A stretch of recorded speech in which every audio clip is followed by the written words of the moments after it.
Hello again, guys. This is Shore, bringing you another Starcraft game.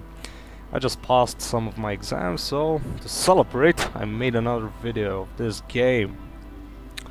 So I made a Zerg versus a Zerg video, versus a Protoss video, and I'm gonna make it versus a Terran video. And yeah, I just hate TvT so much. Because it basically turns into a King of the Hill game where you just turtle all the way through your victory or your loss, depending on how well you play. So we'll probably see a mirror build here, as yeah, there's only one thing you can do in TvT, and that's get Marines, tanks, and Vikings. If you go any other strategy, it might be not so good. So yeah. So this is me spamming my APM again. Yeah, and drop the barracks. Yay, there I go, I dropped the barracks. Okay. Actually, I'm gonna keep the production tab on so you can see exactly what's going on. It's pretty much identical at this point. So what you need to do is do the 1-1-1 build. As I like to say it, because there's no point to go early aggression on this map. Maybe on other maps it's more beneficial, but usually Terrans will have no problem dealing with your Marines, as they can just build a bunker right here or something, or right here for me, and yeah, you can hold it off. So after, while getting your rags, I get the gas, because yeah, we still like to snort it up the nose. So yeah, building stuff, yay! And I'm getting my orbital command, it seems, and my opponent is not. Now this is quite bad. He's barely now getting up. Well, it's a little bit delayed, but still, every second counts in this game, as I will have the mule earlier and get more minerals. Yeah. How exactly can you train Marines by using minerals? I don't know. But whatever. So here comes the mule to get even more minerals, and in the meantime I'm building stuff. And as soon as I have 100 gas, I drop the factory, and probably pretty soon, yeah, I'll be getting the second gas, as you need it for this build.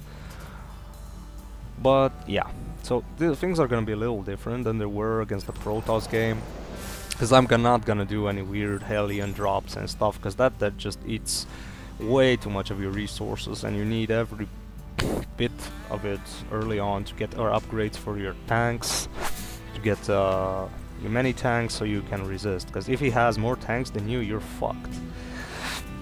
As in TvT, it's all about positioning, and you'll see.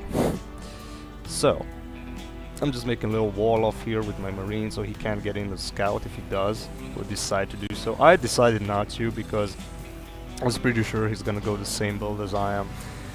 And yeah, here comes the starport, so the classic 1-1-1 build. And I'm also building a reactor on my barracks and a tech lab on the factory. The reason why I'm doing the reactor now is because I will later swap the starport with this factory so I can produce double Vikings. So I won't need many starports. You'll see. It's a very nice build. This is a very cool build, because you can just swap your buildings around and get tech labs or whatever you need. You'll see. So in the meantime, I decide to expand, because you need 4 gas. Yeah, when you're doing this mech build, regardless of who you're going against, like if you want to go tanks and Vikings, or tanks and Thors and every other tech unit, you need a lot of gas, because yeah, they cost like, look, 125 gas, a Thor is 200, and so on. So yeah, it costs a lot. And I also think I'm gonna get a Raven. Yeah, I'm getting the Raven. Now this is a good thing, because I haven't scouted him, so I don't know, he may be going Banshees with invisibility.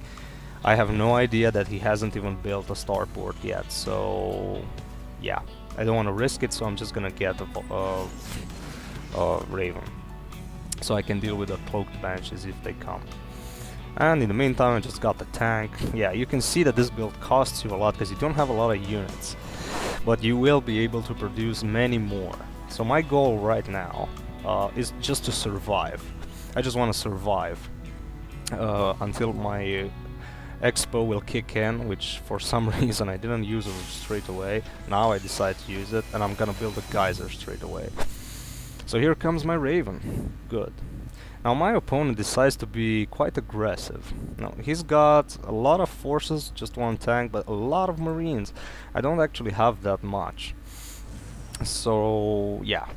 In the meantime, I decided to get this in the engineering bay just in case he will Banshee rush me or something. Again. Okay, so no upgrades for me yet because I'm investing so much in my build, in my base. And now I see him coming, and he's got more units than I do. But luckily I can drop the turret, which deals a lot of damage. And for some reason he chooses to kill that. And even now he's focusing the Raven instead of my Marines. So yeah, he lost a lot in that attack. Yeah, so it's important again, the positioning and the way what you attack and what not, because yeah, he just attacked A clicked, so he told all his units to attack and they focused the turret instead of the units. So now I'm at a great advantage because he lost all those units and he hasn't produced that much mining things. Well, I have 2 bases up already and I'm gonna mine the shit out of them pretty soon. Here, yeah, we're making an industrial city right here, getting all these factories and stuff up, and these barracks up, because yeah, soon I will be able to produce out of all of these. And I've also started getting Vikings. And I'm gonna push out a little bit now, and as soon as I see that there's a tank there, I'm gonna back off. And I'm gonna siege right here.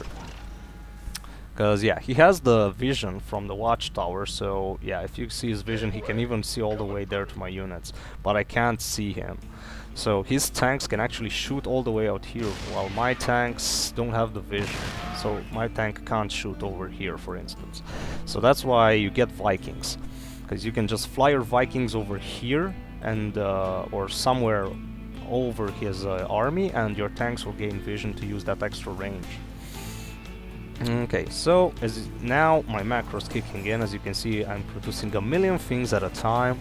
I'm constantly getting workers now. That's the thing I'm trying to work on, because you need a lot of workers. And right now I'm way ahead. I got almost double the amount of workers he has, and I'm also on 2 bases while he's at 1. Now the disadvantage that he has is that he can't make many tanks at all. Yeah, he has only 2 tanks. I have 1, but 1 over here. Yeah, I'm spread out, and pretty soon I'm gonna start producing out of all of these, because I am gonna get a lot of gas, and I'll be able to. And even if you look at the income tab, I have, just look, compared, I have almost tripled the mineral income and doubled the gas. So I'm pretty well, I'm gonna do pretty well in this game. So I also decided to get all the upgrades for the Marines and the Marauders, because I'm gonna make a few. And I'm starting to siege up here, and with my Vikings I'm scouting, and I see that he abandoned the watchtower because he only had 1 tank. So what I'm gonna do now is I'm gonna take the watchtower, because that extra vision is gonna be awesome for my tanks. And another thing that this will allow me to do is I can secure this expo relatively easily. I can just very easily get it. And yeah, my opponent saw that I got Vikings, and now he decides he wants some too. Because yeah, he won't have the vision for his tanks, and I'll be pretty safe. And here my macro kicks in, producing a lot of units. You can see all of these units coming, all of these factories are producing, and I'll get a little bit supply locked, because yeah. And again, my stupid building positioning, I don't know why don't they just exit from over here. So yeah, this is stupid. Instead of exiting on this angle, they go there and they get stuck. And I'm gonna notice this pretty soon and lift that off. Okay, my opponent decides to expand to the island, which is kind of stupid. Because you just can't... he doesn't have workers. He's gonna have to build all the workers from this thing. He could have loaded it up with 5 SCVs, but still. You need dropshippers and stuff to transfer a lot of these SCVs, Because right now, yeah, I'm transferring all my SCVs over here, and once this is up, I'm gonna transfer a shitload of them over here as well. And just look, I have double the amount of harvesters, double the income on everything. I'm pretty well, and probably double the units as well. I'm at 110 supply, while he's at 68. Okay, he decides to siege up here. I don't know why he didn't take this expo, because it's so much easier to defend. Like this one, yeah, it's relatively safe, but you don't have workers there at all, so it's just an expo that's staying there and being useless. It will cost more to get this running properly than it would have been just to build one over here and transfer workers. Barely now he decides to take this, but just look, I got this one set up, I'm getting turrets, I'm getting gas, I'm gonna have way better economy than he is, and I'm also making it in a planetary fortress, so in case he does attack me, I'll have a definite advantage in defending. And right now I'm also upgrading. I'm upgrading, as you can see, my infantry weapons and my tank weapons, because yeah, I want my tanks to be stronger than his tanks, so why not? Another thing I could have done better is maybe build another one so I can get the defense bonuses as well, but whatever.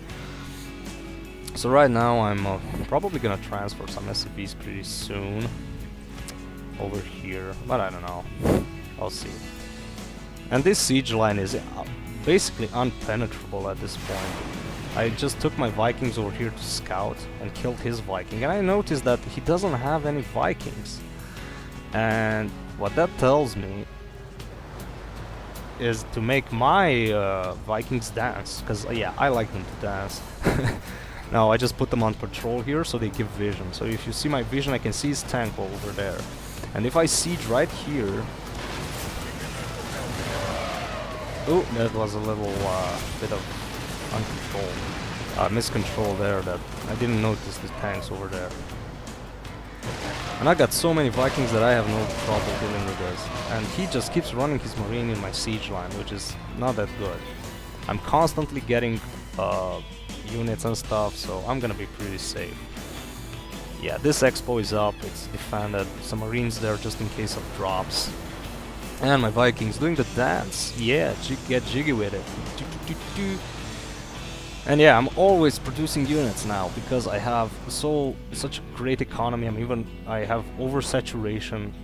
I could build even more barracks and stuff, but it's not really needed when you have so many factories, because I'm almost maxed out at my unit count, so yeah, we'll see. So right now, I'm still not very sure if I want to attack him. I could have destroyed these rocks to make my approach easier, but right now I'm pissed, and I decide that I'll move my Vikings over here and start dancing again. And you see, he doesn't have the range on the tank to attack me, but I do. So I just blasted his tank away. I'm blasting his marines away. So at this point, he has no other option but to go back, because I'm gonna just slowly advance towards him until I blast him completely.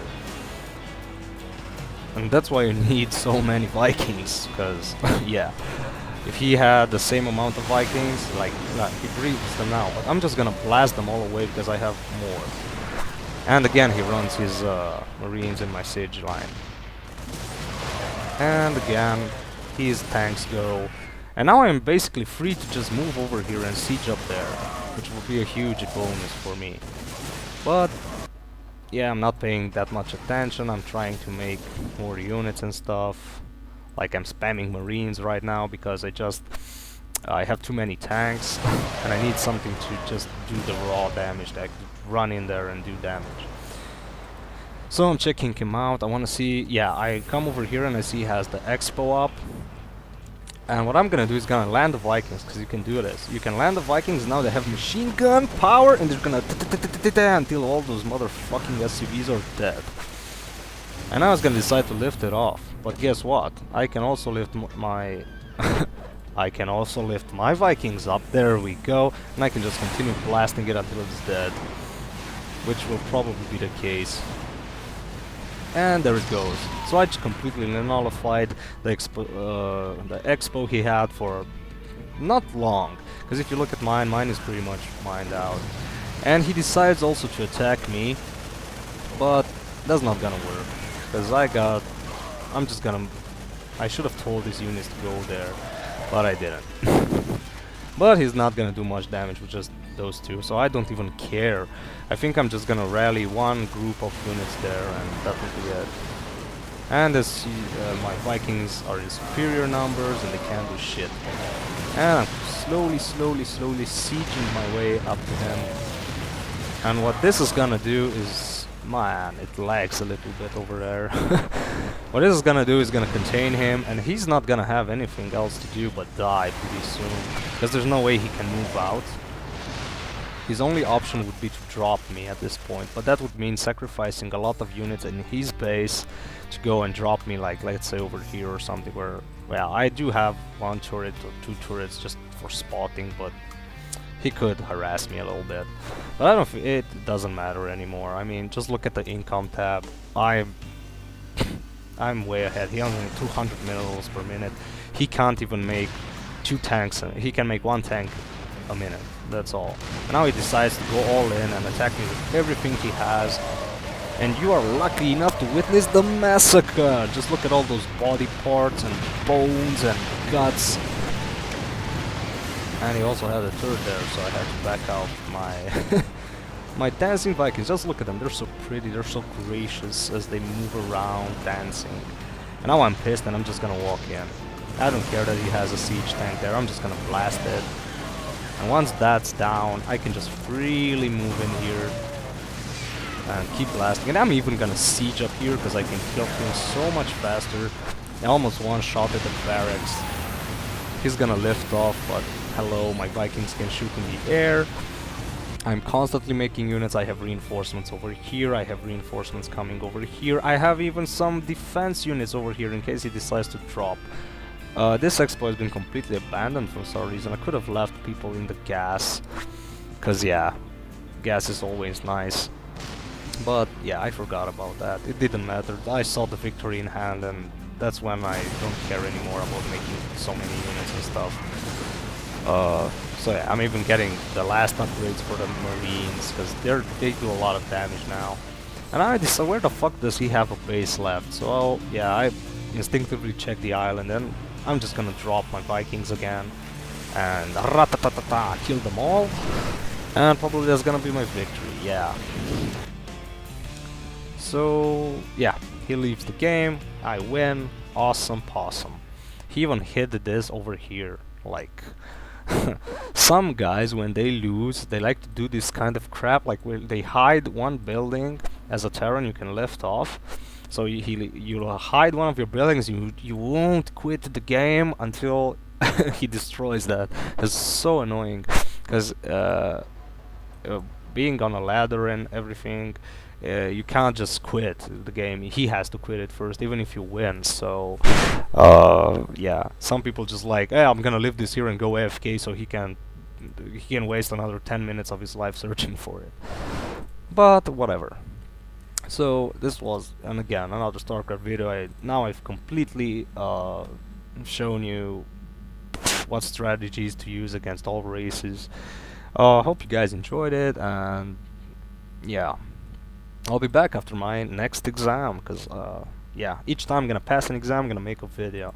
Next time I don't think it's gonna be a Starcraft video. I'll see what I have time and mood to do. So yeah, trick about TvT: fast expo, fast siege, Vikings, tanks and Vikings, and Marines. You don't need Marauders that much, but mass Marines with upgrades. And yeah, do the Viking dance, don't forget that, because it's very helpful. So, thank you guys for watching, and see you next time. Bye bye.